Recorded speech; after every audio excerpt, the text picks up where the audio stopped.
Saya bacakan firman Tuhan yang akan menjadi dasar untuk renungan kita dari Ayub 1 ayat 20 sampai 22, Ayub pasal 1 ayat 20 sampai dengan ayatnya yang ke-22. Ayub 1 ayat 20 sampai 22 demikian dikatakan. Maka berdirilah Ayub lalu mengoyak jubahnya dan mencukur kepalanya. Kemudian sujudlah ia dan menyembah. Katanya, dengan telanjang aku keluar dari kandungan ibuku. Dengan telanjang juga aku akan kembali ke dalamnya. Tuhan yang memberi, Tuhan yang mengambil, terpujilah nama Tuhan. Dalam kesemuanya itu, Ayub tidak berbuat dosa dan tidak menuduh Allah berbuat yang kurang patut. Demikianlah pembacaan firman. Shalom. Terima kasih kepada pengurus PDPK yang boleh mempercayakan saya membawakan firman malam hari ini. Terima kasih Mbak Beni yang selalu berkomunikasi. Saya ingin mengucapkan turut berduka kepada Ibu Pinkan dan Pak Rein atas meninggalnya Oma Emma tanggal 15 Februari yang lalu. Tanggal 8 Februari yang lalu. Di usia ke-87. Dan biasa kalau dalam situasi kematian kita tidak bisa bicara, ya. Tapi walau begitu saya ingin mengatakan apa yang dialami Oma itulah yang paling tepat dan terbaik untuk Oma. Hanya pikiran kita belum sampai untuk melihat kenapa harus terjadi hari itu tanggal 8. Tapi yang jelas itulah yang tepat dan terbaik buat Oma. Karena soal kematian itu perkaranya panjang, ya. Ada yang protes, ada yang tidak terima. Saya berada dalam posisi itu tahun 2019 ketika ibu saya meninggal. Di mana doa saya, Tuhan tunggu dulu kalau bisa tunggu dulu. Ya kan? Beberapa tahun lagi. Ya itu membuat saya agak sedikit pesimis begitu ya, dengan kuasa Tuhan.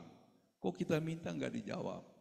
Ya, mestinya dijawab dong, ya apalagi kita melayani ya. Tapi saya disadarkan setelah ada kematian yang terjadi di keluarga yang lain, dan di situ saya dengar pendeta berkata begini, kematian ini adalah yang tepat, yang terbaik dari Tuhan.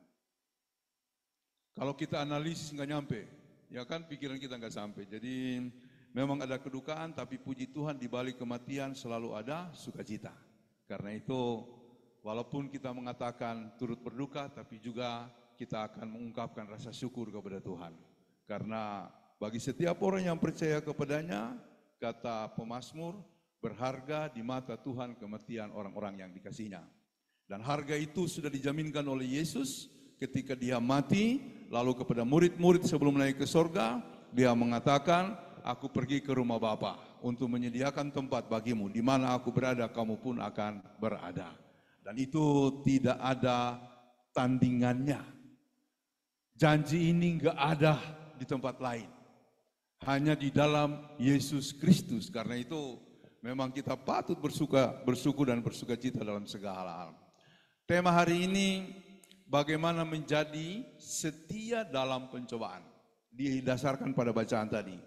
Jadi beberapa waktu lalu saya bertemu dengan seorang ibu pendeta dari Sulawesi, lalu kemudian datang ke Jakarta. Sejak bulan Juni tahun 2024 dia berobat. Dan di tempat kebaktian saya tanya, ibu sakit apa? Jadi dia bilang saya CA, cancer. Jadi saya harus kemoterapi. Nah saya penasaran, Bu, kalau boleh tahu kira-kira waktu kemoterapi itu dimulai bagaimana ceritanya? Dia bilang, Pak, saya waktu itu benar-benar takut dan khawatir. Karena setelah kemoterapi yang pertama, itu dia rasa pegal, lemas, ya, kepala sakit, pengaruh obat yang keras, ya. Dan dia bilang, kayak dunia ini sempit, mau mati. Jadi setelah itu dia bilang ke dalam hatinya, tidak boleh, kamu datang ke Jakarta bukan untuk mati tapi untuk hidup. Oleh karena itu, menjelang kemoterapi yang kedua, dia siapkan dirinya, dia memuji-muji Tuhan. dia baca firman, dia berdoa. Setiap hari dia memuji Tuhan, dia berdoa. Sampai pada waktu kemoterapi yang kedua, sebelum dilaksanakan dia permisi sama dokter dan suster, saya berdoa dan menyanyi dulu ya dok. Dia bernyanyi dan berdoa. Dan hasilnya dia bilang enak. Memang ada pengaruhnya tapi enak. Ya, karena itu untuk yang ketiga, keempat dan seterusnya sampai selesai, dia bernyanyi berdoa. Dia bilang untuk menghadapi hal seperti ini Pak, kita punya kekuatan satu yaitu firman Tuhan. Dia mempersiapkan dirinya bukan dengan yang lain. Bukan dengan mengatakan kenapa kamu enggak telepon saya, kenapa kamu enggak ingat saya, kenapa. Bukan, tapi dengan mengingat Tuhan. Undang Roh Kudus dalam hatinya. Jadi Bapak Ibu, setiap kita berada dalam berbagai pencobaan. Tidak ada orang yang tanpa pencobaan. Untuk menghadapi masalah, ingat firman Tuhan. Karena firman Tuhan itu adalah kekuatan. Jadi belajar dari Ayub, ini penderitaan yang luar biasa ya. Alkitab itu menurut saya sungguh tepat memasukkan kisah Ayub. Bahkan menjadi satu judul Alkitab. Di mana sosok ini menderita luar biasa. Nah, dikatakan pada waktu itu anak-anak Allah para malaikat lagi berada di seputaran hadirat Tuhan. Kemudian muncul iblis. Ya rupanya waktu itu iblis masih leluasa ya. Sekarang enggak lagi. Iblis enggak ada lagi. Enggak bisa lagi leluasa di dalam sorga. Karena sudah ketahuan, dikasih kesempatan, ya malah meluncak begitu ya. Jadi saudara-saudara, Bapak Ibu sekalian, iblis selalu kemudian lewat dan Allah bertanya, dari mana kamu? Saya lagi jalan-jalan. Lalu Allah mengatakan, Tuhan Allah mengatakan, kamu lihat hambaku, ya Ayub, orang yang paling saleh di bumi, yang setia di bumi. Lalu kemudian iblis mengatakan, itu karena engkau berkati, itu karena dia cukup. Coba ambil semuanya, pasti dia mengutuk engkau. Oh kalau begitu cobalah kau kuasai hartanya, kekayaannya, tapi jangan ambil nyawanya. Lalu Bapak Ibu sekalian, selang beberapa waktu kemudian terjadilah peristiwa.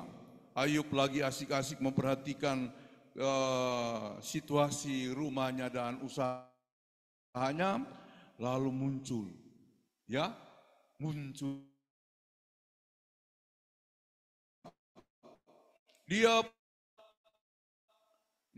punya lembu itu ribuan.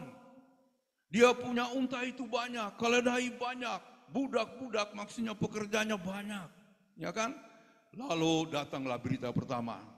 Dan berita pertama mengatakan, Bapak Ayub, itu ada orang-orang dari Sheba. Lalu menyerang dan merampas lembu-lembumu.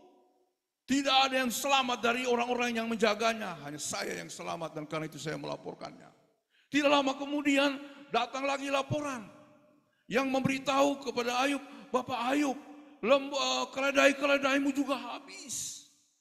Disambar oleh petir, habis disambar oleh segala hal yang kemudian menghanguskan dari langit. Tidak lama sesudah itu muncul lagi. Ada orang-orang dari Kasdim menghancurkan unta-untamu dan lain-lain sebagainya. Semua ternak yang disebut kekayaan di bagian awal habis. Bukan cuma itu, ada lagi orang yang melapor.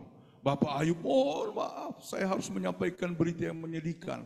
Waktu anak-anakmu melakukan pesta, lalu kemudian datanglah angin badai sakal menghancurkan gedung atau rumah di mana mereka. Semua anakmu mati, hanya aku selamat. Aku datang memberitahu. Bapak Ibu, siapa yang tidak terpukul mendengar berita itu? Hartanya habis, anaknya musnah. Semuanya. Lalu dia kemudian mengoyakkan bajunya, menggunduli kepalanya, dia sujud menyembah dan berkata kepada Tuhan, dengan telanjang aku keluar dari kandungan ibuku dan dengan telanjang pula aku akan masuk ke dalamnya. Tuhan yang memberi, Tuhan yang mengambil. Terpujilah nama Tuhan. Dalam kesemuanya itu Ayub tidak berbuat dosa. Saya uraikan hal itu. Dan di bagian selanjutnya saudara-saudara, ketika iblis melintasi lagi kawasan dari Allah Bapa di sorga, Lalu Tuhan bertanya, bagaimana hambaku? Dia kan tetap setia, walaupun kau ambil hartanya, dia tetap setia. Lalu iblis mengatakan, itu karena tubuhnya masih sehat. Oh, silakan kalau begitu, tapi jangan ambil nyawanya. Maka itu kemudian iblis melakukan sesuatu sehingga muncullah borok di tubuh Ayub. Membuat dia sangat menderita Bapak Ibu.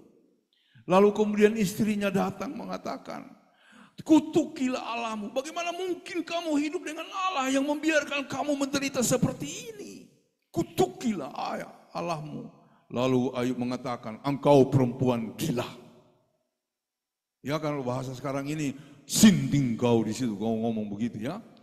Lalu datanglah kawan-kawannya, sahabat-sahabatnya, seperti orang berkabung, mereka menangisi keadaan Ayub.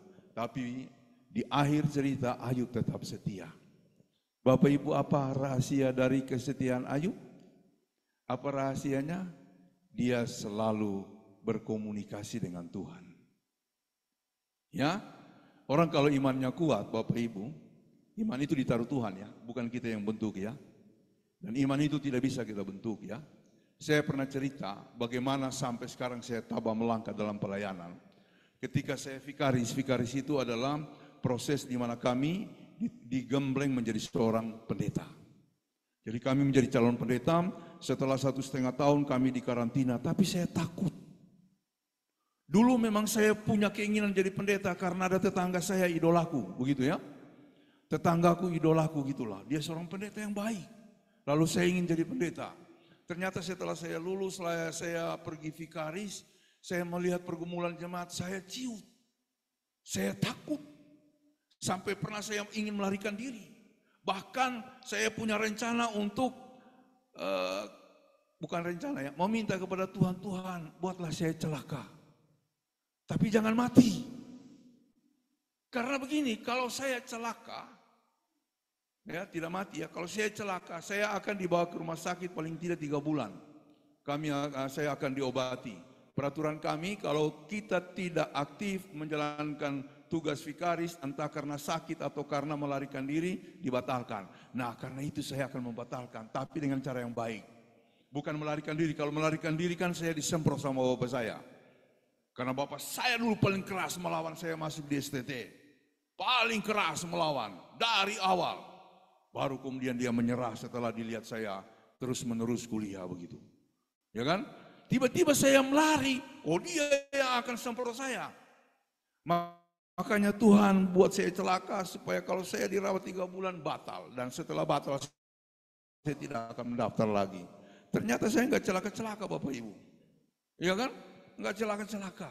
Saya naik motor ke jurang saya takut.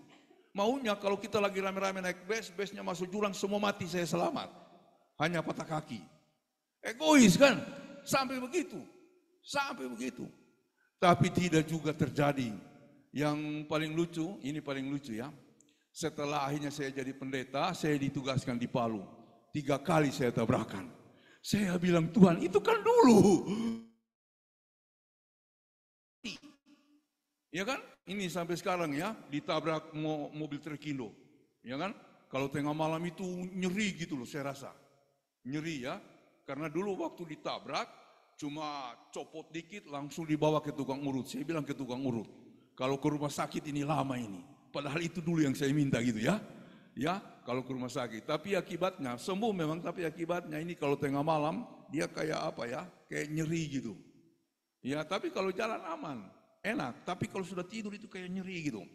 Nah, jadi saya bilang, Tuhan, kan itu dulu saya minta, kok sudah jadi pendeta baru dikasih gitu kan. Nah, jadi Bapak Ibu saya kembali ke cerita awal. Saya lalu kemudian bergumul Bapak Ibu. Mau menjadi pendeta bergumul. Akhirnya sudah dikarantina, siaplah kami pergi ke lokasi. Di kampung di mana kami 8 orang mau diurapi. Tapi itu malam saya enggak tidur, Tuhan saya enggak siap, benar-benar saya enggak siap. Tapi saya enggak bisa lari. Maka besok pagi mulailah prosesi. Saya mau ikut Yesus. Hati saya itu bergelora gitu, bergemuruh gitu loh. Tuhan saya enggak siap. Benar-benar enggak siap. Saya mau ikut Yesus. masuk di dalam gereja. Begitu perasaan saya. Jadi orang lain itu maju dengan penuh pengharapan, saya dengan pergumulan. Nah, singkat cerita Bapak Ibu, lalu kemudian kami sujud. Saya masih bergumul dan kemudian terjadilah pengurapan. Saya masih bergumul. Ketika saya berdiri, saya membuka mata, plong. Hilang ketakutan itu. Dan saya berseru dalam hati begini, Tuhan, kini aku tahu bahwa pekerjaan ini pekerjaanmu, bukan pekerjaanku. Makanya setelah itu saya tidak takut apapun. Ditaruh di mana saya laksanakan sampai hari ini. Disuruh datang di PDPK tadi siang saya sudah sampai di sini. Iya kan? Sampai di sini karena saya mau Zoom di Starbucks begitu ya. Ya kan? Saya bilang kawan-kawan kuliah, sorry saya tidak sampai jam 7 karena setengah 7 saya harus melayani di satu persekutuan. Ya kan? Jadi itu memberi kekuatan dan saya berterima kasih kepada Tuhan. Jangan urungkan, jangan pudarkan semangat itu. Karena itu yang saya mau bilang, ayo punya iman dan itu Tuhan taruh. Kalau iman tidak Tuhan taruh, kita akan mudah menyerah. Jadi kalau Bapak Ibu ada yang suka menyerah, mudah patah semangat, melayani, itu belum iman yang ditaruh Tuhan. Masih iman yang kita bentuk. Ya, masih iman yang kita bentuk. Minta sama Tuhan supaya iman itu Dia yang taruh, bukan kita yang bentuk. Tuhan yang taruh. Kalau itu Tuhan yang taruh tidak bergoncang. Ya, tidak bergoncang.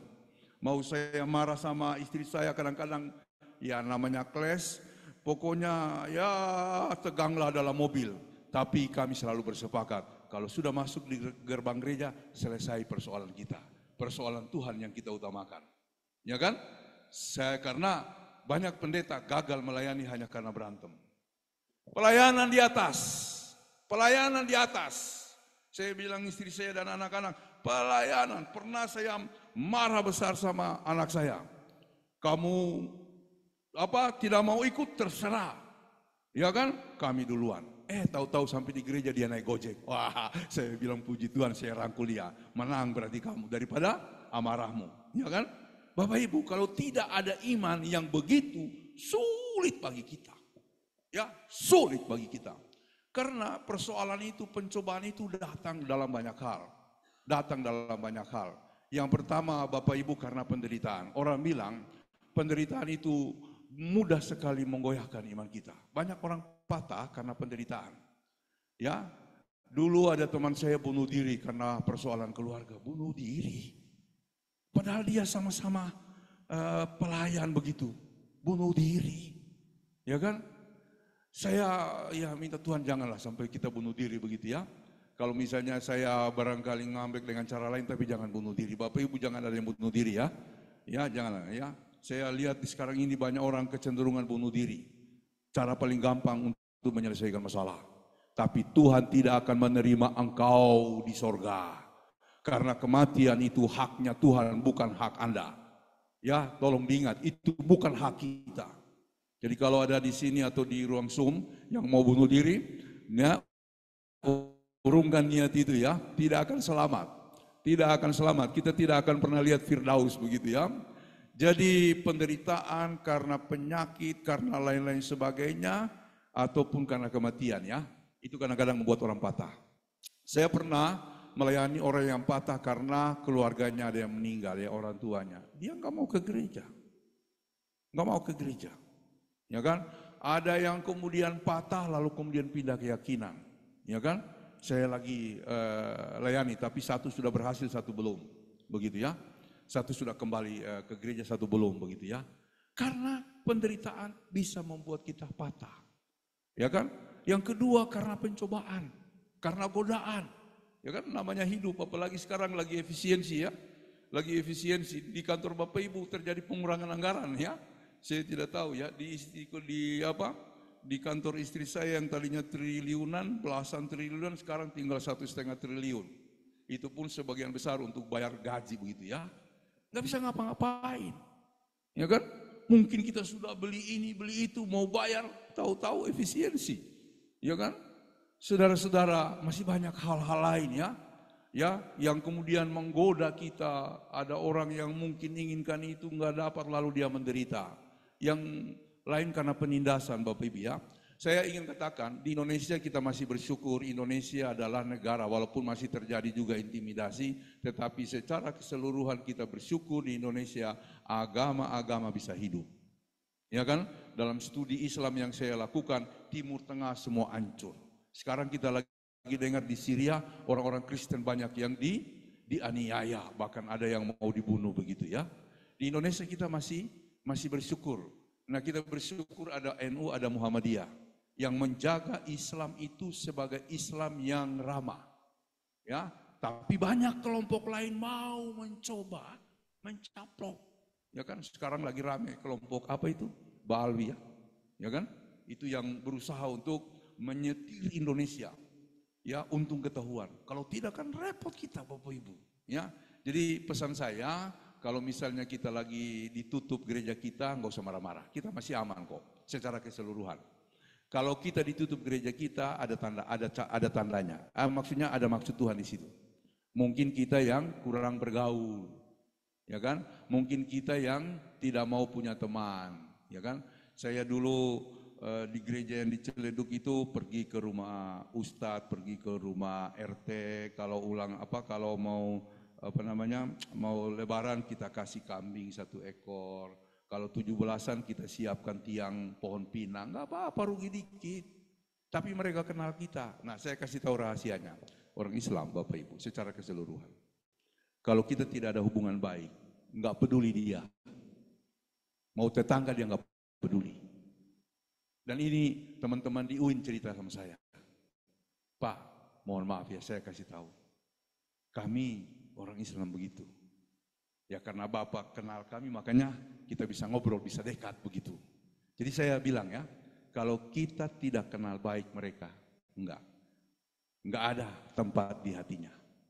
Karena itu ini penting saya sampaikan ya, supaya kita bisa membangun. Ustadz di sebelah rumah saya, di rumah yang kami tempati sekarang, teman-teman yang lain yang Kristen di sekitar itu, keras Pak. Ya saya sudah tahu kok caranya mendekatinya. Ya kan, ngobrol, ya kan. Waktu lebaran gak ada yang berani ke situ, yang Kristen. Saya samperin gitu ya. Assalamualaikum, Ustaz, Pak Haji. Tidak ada yang dengar, kita tungguin aja. Lama-lama keluar juga istrinya. Ada Pak Ustaz? Ada. Nah, karena kita tungguin,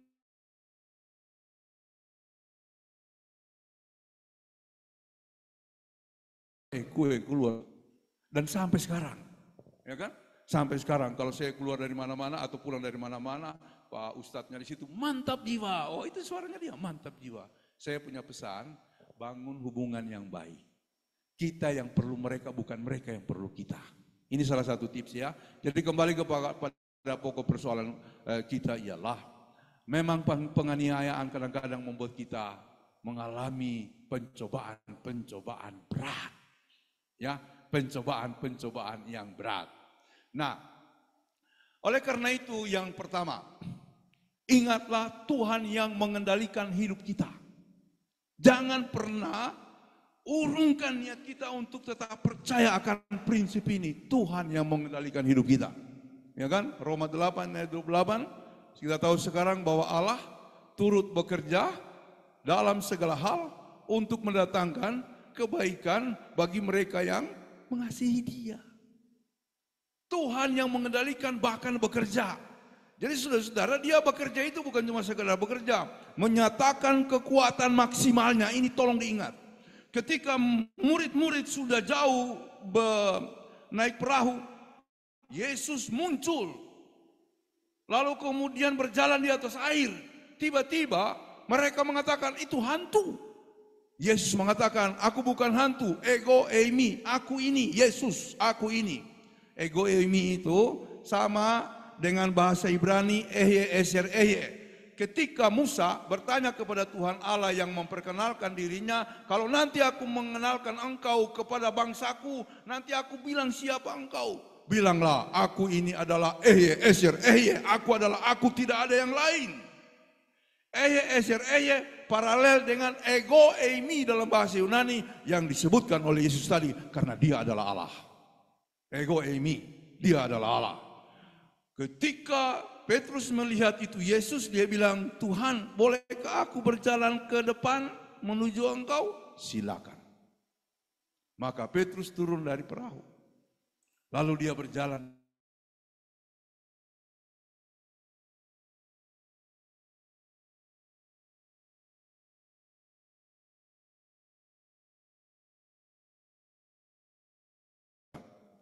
Dalam banyak persoalan yang Anda rasa tidak mungkin, Yesus ada di situ. Ada amin. Ya kan? Dalam banyak penyakit yang kita hadapi menakutkan, Yesus ada di situ.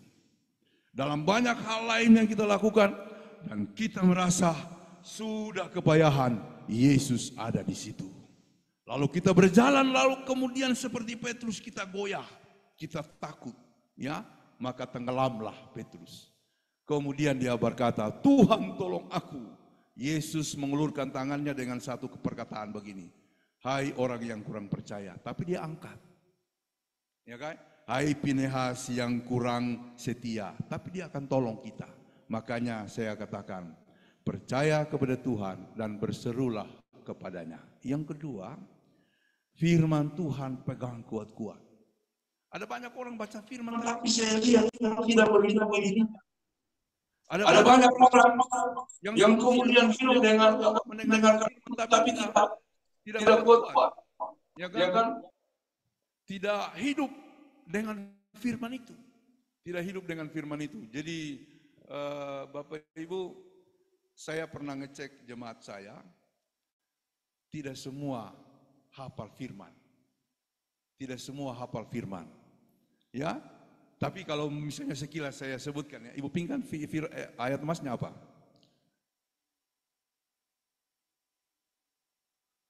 Oh semua masih ya. Yang dihafal.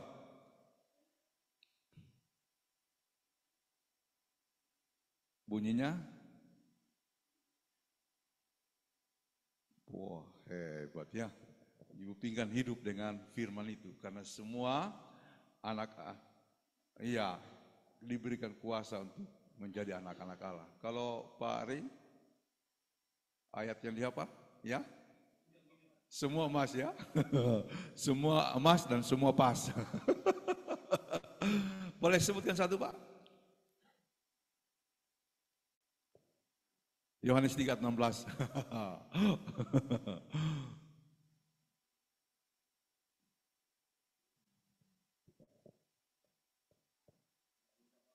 Ya, kira-kira bunyinya bagaimana Pak?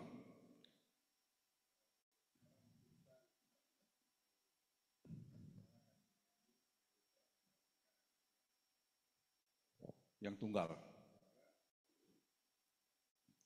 Supaya barang siapa percaya kepadanya, tidak binasa melainkan beroleh hidup yang kekal. Nah, contoh saja itu ya. Bapak Ibu, kalau di Batak itu ada ayat CD, ya. Ada ayat terdidi ya. Ya, itu hafal Pak ya. Coba Pak. Ya. Oh ya. Itu firman Tuhan Yesus kepada murid-murid ya. Janganlah kamu khawatir apa yang kau makan, apa yang kau pakai, begitu ya.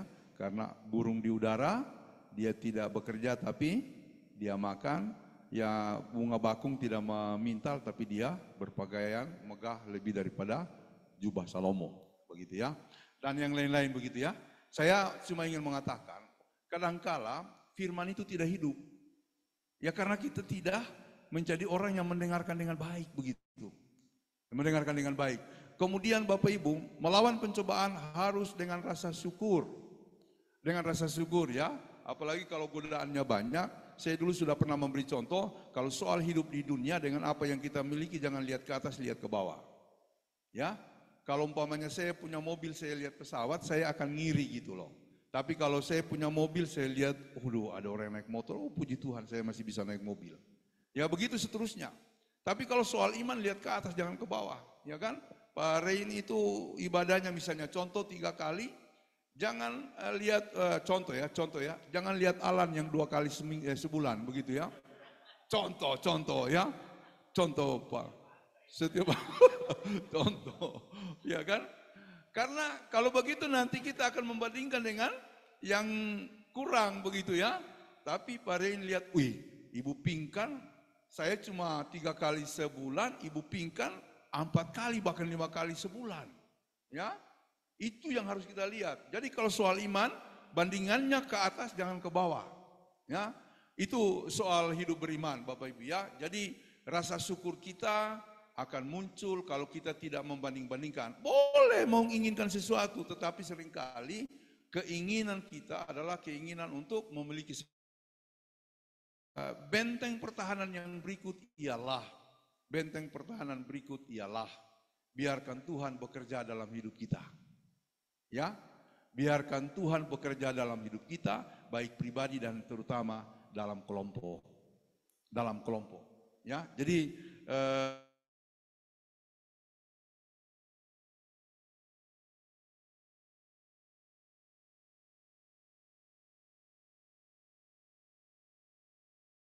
tempat yang baik untuk bahkan efektif ya untuk membangun kekuatan untuk kita hidup bersama-sama.